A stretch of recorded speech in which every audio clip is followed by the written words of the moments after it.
후드업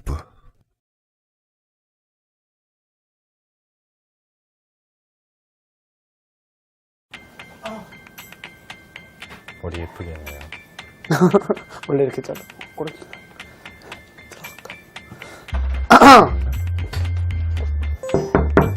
안녕하세요. 안녕하세요. 그건 네 생각이고 4회. 자, 주제 전달해 드리겠습니다. 자, 주제를 확인하시고 공개해 주세요. 자, 택시 카풀 논란. 생존권인가 독점권인가? 뭐 요즘 아시겠지만 택시 기사들은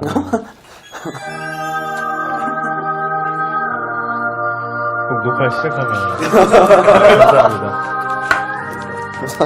맛있는 게 많다. 일단은 저희 아버지도 이제 택시 운전을 하셨었어요. 그쪽 생태라든가 이런 거를 어느 정도 잘 알고 있다고 생각을 하는데, 독점권 맞죠? 사실 종사하시는 분들이 주장하는 바로는 법의 예외적인 허점을 노린 거다라고 이야기를 하는데, 합법적인 거고 법의 테두리 안에서 전혀 문제가 될 게 없는 것들이란 말이죠. 우리나라 택시 같은 경우에는 요금이 굉장히 싸요. 일본 같은 경우보다도 한 4분의 1 정도 가격으로 엄청나게 착한 편이에요. 그럼에도 이 공급에 비해서 수요가 그렇게까지 많지는 않은 거는 서비스의 질적인 문제라든가 혹은 이제 공급이 너무 많은 탓이지, 다른 운송업이 생겨난다고 해서 문제될 건 아니라고 생각을 합니다. 4차 산업혁명 시대에서 저희는 살고 있고, 그 4차 산업혁명의 핵심이라고 하는 것은 결국 저는 공유 경제라고 생각을 합니다. 카카오 카풀 역시 그러한 맥락의 하나로 등장을 한 것일 텐데, 많은 딜레마가 있는 것 같습니다. 휴대폰이 처음 등장을 했을 때 무전기 산업 혹은 삐삐 산업은 이제 역사 속으로 사라졌죠. 삐삐 산업과 무전기 산업이 사라지는 것을 우려해서 휴대폰을 개발시키는 것을 막지 못하는 것처럼, 우리가 4차 산업혁명 시대의 물결 속에서 그런 공유 경제의 태동이라고 하는 것을 막는 것은 시대에 뒤처진 발상이기도 할 것이고, 현실적으로 가능하지도 않을 것입니다. 이 문제는 결국 당장에 할 일거리가 사라져버리는 택시기사님들의 생존권 문제와도 밀접하게 연관이 되어 있기 때문에, 과거의 어떤 보수가 지향해오던 사회 전체의 어떤 기능론적인 관점에서 이 문제를 볼 것이 아니라, 일자리를 잃거나 혹은 수익이 줄어들었을 때 이들을 보듬어주는 최소한의 어떤 사회적 안정망을 구축하는 것이 저는 필요하다고 생각합니다. 돌아가신 고인분들한테는 죄송한 말씀이지만 보기 좋은 행동은 아니죠. 왜냐면은 지금 당장 뭐 카풀이 들어와서 그분들 업계에 타격을 입은 것도 아니고 목숨까지 걸어서 분신을 했어야만 했는가? 결코 좋다고 생각을 안 해요. 그리고 지금 보면은 저기 국회의사당 역 앞에 보시면은 열사라고 해가지고 막 그렇게 막 제사 지내듯이 그렇게 시위를 해요. 뭐 항상 민중가요 틀어놓고, 그게 과연 옳은 행위인가? 지금이 뭐 사공도 아니고, 전태일 열사 같은 경우에는 이제 분신을 하게 된 시대적 배경이 충분히 노동자들이 노동 착취를 당하고 억압받는 현실에서 산 증인이었기 때문에 분신을 했고 그렇게 투쟁을 했어요. 그거는 충분히 이해를 하지만, 지금은 시대가 다르잖아요. 택시업계에 계신 분들이 직접적인 피해를 입은 적도, 그런 사실관계도 없고, 그럼에도 그렇게 과격하고 극단적인 행위를 한다는 거는 결코 바람직하다고 생각하지 않습니다.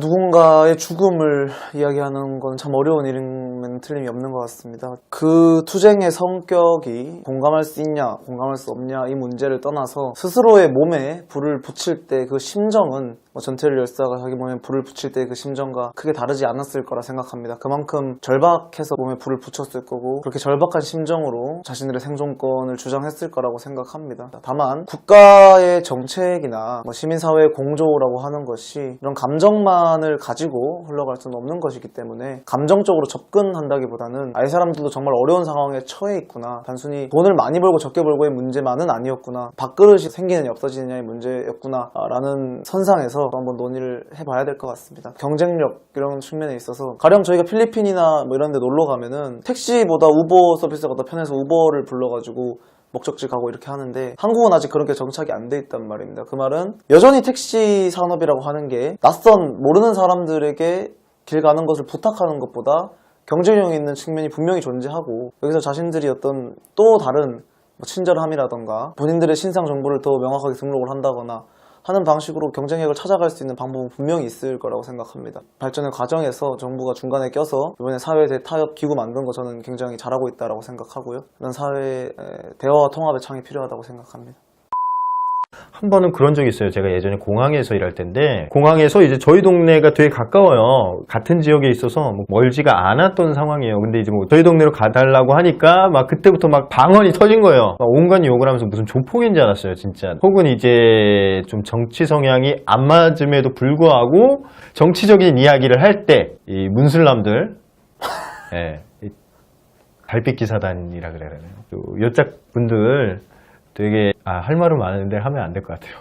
그 외에는 뭐 승차 거부 할 때도 짜증나고, 그리고 간혹 이제 막 되게 막 투덜거리는 분들도 계시고, 근데 꼭 그렇지만은 않아요. 제가 얼마 전에 택시를 탔는데 나중에 이제 인터넷 찾아보니까 인터넷에도 나오더라고요. 이제 정록현 선생님 개인 택시를 운영하시는데 인조잔디인가요? 뭐 그런 것도 막 깔아놓고 막 꽃 같은 것도 해놓고, 그리고 안마가 돼요. 그래가지고 공짜로 이렇게 안마를 이렇게 탁탁탁 해주더라고요. 진짜 그 짧은 시간이었지만 감격을 많이 했어요. 되게 세심하게 배려를 하시는구나. 진짜 너무 감사했고, 가는 길이 짧게 느껴지고 즐겁고 되게 친절하고 좋은 분들 많이 계십니다. 양쪽이 갈리는 것 같아요. 그래서 이쪽 분들 빼고 그냥 전부 다 그냥 배척해버렸으면 좋겠다는 게 제 심정이긴 하나, 그렇게 되면 택시가 잘 안 잡히니까 뭐 아직까지는 뭐 양쪽 다 가는 걸로, 좀 더 이쪽 질이 좀 개선됐으면 좋겠다는 생각을 하기는 합니다. 그러니까 뭐 택시 기사님들이 불친절하다, 뭐 승차 거부를 한다, 뭐 바가지 요금을 씌운다. 물론 그분들 개인의 잘못이지만 간편 신고를 활성화한다거나 택시 불친절 정부기관에 신고하면 제재를 제가 알기로 할 수 있을 텐데, 손님이 택시 기사에게 폭언을 하거나 그런 경우도 우리는 심심찮게 뉴스에서 볼 수 있거든요. 저희 당의 이준석 최고위원이 최근 택시를 몰고 있습니다. 제가 되게 듣고 가슴 아팠던 말이, 정치인 이준석임을 알아보는 승객과 그냥 못 알아보고 택시 기사라고 나를 생각하고 대하는 승객의 태도 차이가 너무 극명하다. 택시 기사님들이 당하고 있는 어떤 위험이라던가 폭력에 노출되는 것은 뭐 정부의 힘으로 규제할 수가 없는 것들이거든요. 네가 잘못했니 내가 잘못했니 뭐 이렇게 끌고 가는 거는 갈등만 부추기는 거라고 생각을 합니다. 불친절성 이런 것을 이야기하는 거는 전 주제랑은 좀 벗어나지 않았나 생각이 듭니다. 우버가 도입되고 나서 택시업계가 망했다는 국가를 본 적이 없어요. 물론 전 남자지만 무섭기도 하고 편리성에서 떨어질 것 같아서 저는 카풀을 이용을 안 할 것 같아요. 뭐 공짜라면 아우 감사합니다 하고 타겠지만, 돈을 내고 타야 된다? 근데 모르는 사람 차를, 그것도 시간 가 잘 맞아야 돼요. 아구가 잘 맞아야 이용을 할 수가 있다는 거죠.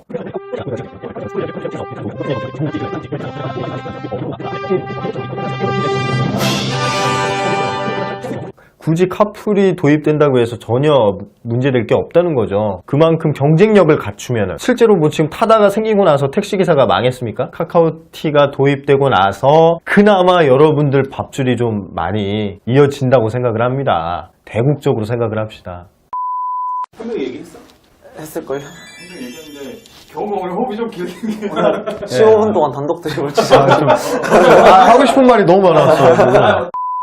저는 참 민주당 문재인 정부 그렇게 좋아하지 않지만 여기서만큼은 물러서지 않았으면 좋겠다. 이게 뭐 택시기사님들 안타까운 문제는 별개로 하고, 이 시대에서는 정말 작은 것이 커다란 경쟁력이 되는 시대가 되었습니다. 그중 하나가 공유경제라고 생각을 하고요. 택시기사님들이 카풀을 전면적으로 없애자고 하는 거는 시대에 역행하는 거밖에 되지 않는다. 그래서 무전기와 삐삐 산업이 없어질까 두려워서 휴대폰과 스마트폰 개발에 투자하지 않는 것과 똑같은 거다라는 생각이 들고요. 당연히 이를 통해서 일자리를 잃게 되거나 수익이 줄어들까 하는 문제에 대해서 정부는 최선의 사회적 안전망을 마련하는 것은 정부의 책임이라고 제가 아까 전에 이야기했기 때문에 우리 좀 보호해달라고 요구하는 것은 합당하다고 생각하지만, 현재 정부가 대타협 기구도 만들고 우리 서로 얘기해서 조정해봅시다 라고 이야기를 하고 있는데, 거기에 대해서 하나도 받아들이지 못한다라고 엄포를 부리고 원천적으로 아예 협상 테이블에 나오지 않는 태도는 전혀 바람직한 태도가 아니라고 생각합니다.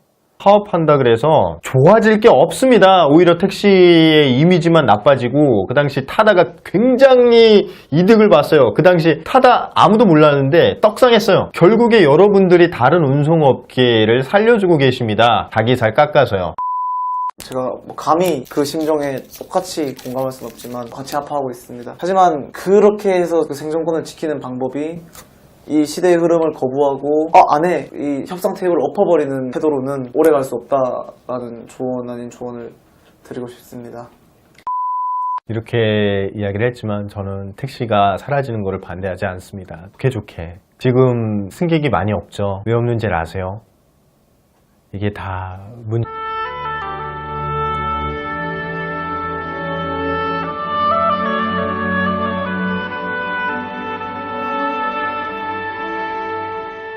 오늘 평화롭게 가나 싶었는데 진짜 오늘 약간 경호 형 단독 드리블 느낌이라서 근데 하고 싶은 말이 너무 많았었어.